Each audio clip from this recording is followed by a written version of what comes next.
Hello, and welcome to our mini Bible studies as we prepare for Christ the King Sunday, November the 22nd, 2020. It's hard to believe it's almost Thanksgiving already.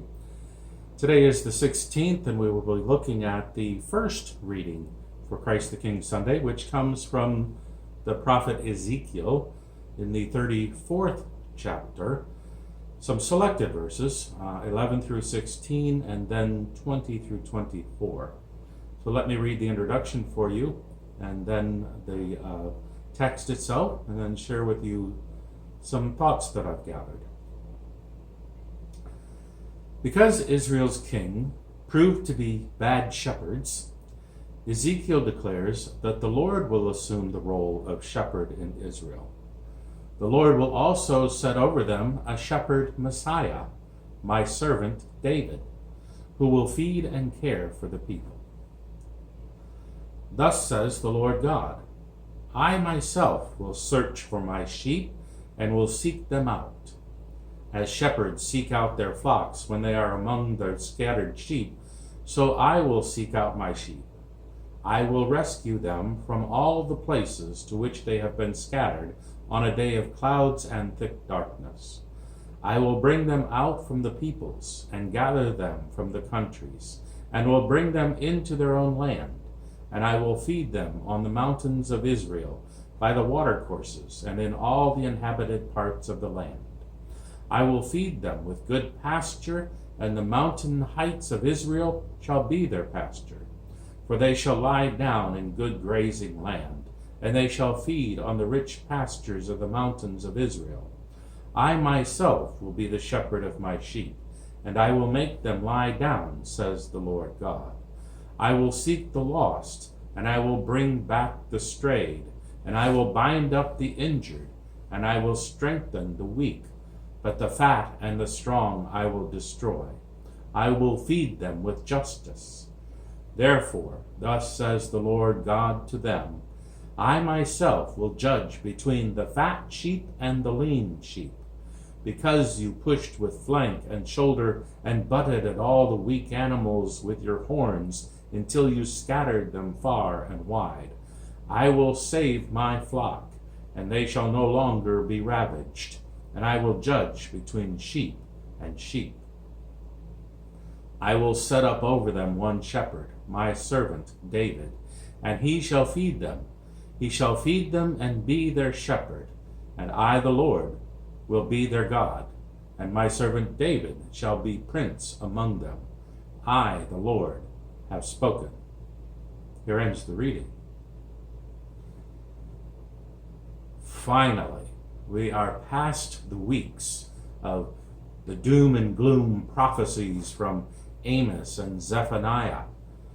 Jerusalem has fallen, and it almost feels as if the worst is behind them.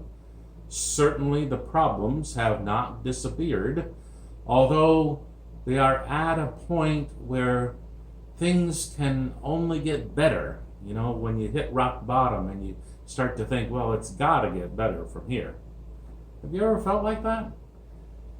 Whether it is a health problem or financial problems or family dynamics, the worst case scenario that you were anticipating has happened. And now you can start to kind of pick up the pieces a little bit. It's not that things are suddenly good, although you can see that proverbial light at the end of the tunnel kind of thing. The people are still in exile. Jerusalem is still in ruins. The temple still has been destroyed and not rebuilt. Yet Ezekiel prophesies hope. Hope that God will bring restoration. The people have been taken prisoner. They've been scattered all over the known world by their invaders. And now God is taking the initiative and showing compassion. Their shepherds, which was a term for the kings of Israel, have failed the people. So now God will take the role and become Israel's shepherd. God will seek out the exiles and bring them back. God will not wait for them to return. God will search out the exiles. God will feed and nurture them and will heal them. God will provide justice for them by confronting those that have failed them, their kings. For those experiencing displacement, God will bring them back.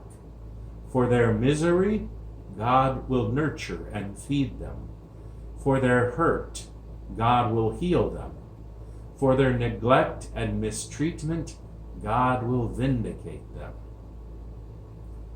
Ezekiel gives us the opportunity to reflect on God's judgment. Contemporary Christians do not like to hear about judgment.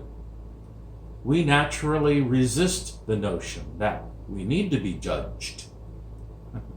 Christians teaching about God's judgment, it's become distorted by a lot of those fire and brimstone preachers and that crowd. Ezekiel proclaims a God who judges, even shames, yet it is part of a process. The process of forming people into a community that can be in a relationship with God. This passage today, and really the entire book of Israel, invites a reflection on a God who allows the people to be sent into exile, yet also seeks them out, feeds them, and binds their wounds.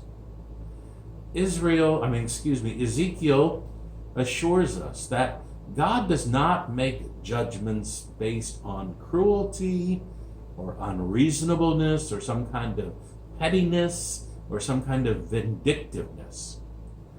For, as it says in this text, the fat sheep, God judges because they have hurt the vulnerable sheep. They have failed in their duty. The exile itself, however, was a judgment affecting the entire community. Ezekiel insists that the exile was an integral part of God's intention to restore and renew. The judgment itself was what we might call a wake-up call for people who had become complacent, taking God's mercy for granted.